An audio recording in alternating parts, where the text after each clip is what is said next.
as I've run into people coming to session today, the usual salutation of how was your weekend or how's everything going was of course asked.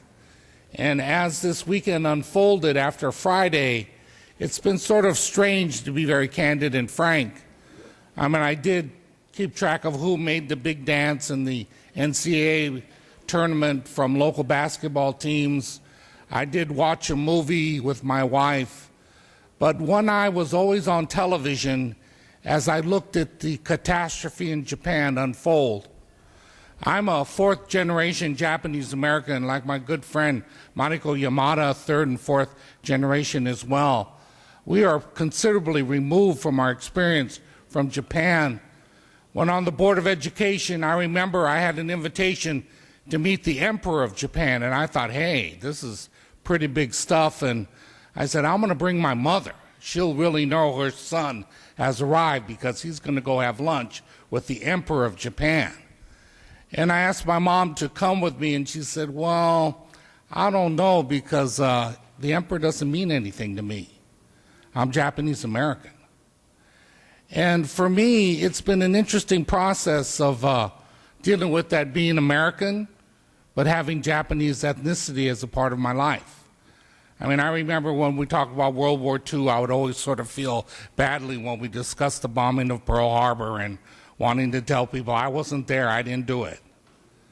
And other things happening with some of the bills and experiences I've had about the concentration camps the Japanese were put in during World War II. And then how during the Olympic Games, I always keep track of how the Japanese team is doing. So when this earthquake happened on Friday, and you know, it's the generation that we are of, where you get to see all of this real time. Not in retrospect, not after the fact, but it's like you're standing on a bluff in northern Japan on the coastline watching this tsunami. Tsunami itself is a term, a Japanese term for tidal wave, has become popularized as a term everybody uses for tidal wave around the world. Come rolling in this power of Mother Nature, and no matter what Japan did as one of the first world nations, one of the most technically advanced nations in the world, had to sit there in that pathway and wait for it to hit. And when it did, I don't care what kind of technology you had. It didn't matter one iota, because Mother Nature and what took place with the earthquake. An 8.9, and we all are from California, so we know earthquakes. So 8.9 is a little bit hard to compute, right? Because the way it unfolds in terms of the magnitude of an earthquake isn't a logical logarithm or an equation that unfolds. It jumps and leaps as this power expands. So what's happened there with now 1,800 people recorded deaths, we know doesn't anywhere near represent the actual number that it's ultimately going to be. And as you watch it on television and you see the cars and the homes just roll on by, and it isn't a disaster movie. It isn't Hollywood technology and special effects that's unfolding. It's real life. So this issue of the earthquake, this issue of watching to what happened, and just as a Japanese American that has some connection, but this is about the human family and what can happen to anybody, anywhere, no matter how big or strong your nation might be. And so coming in and talking about, you know, the international airport where we all flew out of, a lot of us this morning, it would have been covered with water, absolutely.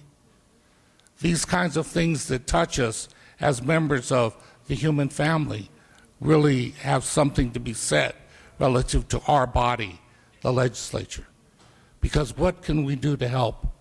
I'm working with the Speaker in his office as we look at the different information about how we can help. Looking at the community organizations where you have Japanese American constituents and churches and Buddhist temples and community centers in your district, how can we help? But no matter where it is on the Ring of Fire, no matter what country that gets affected, these kinds of unfolding of human tragedy and the power of Mother Nature is undeniable and something we can't control.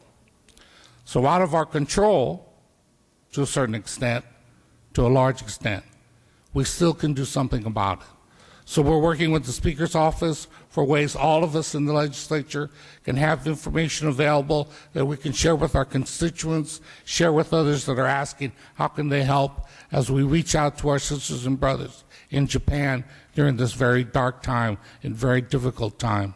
And everybody is watching one other thing, and that's the nuclear reactors. The nuclear reactors, and what's going to happen with that.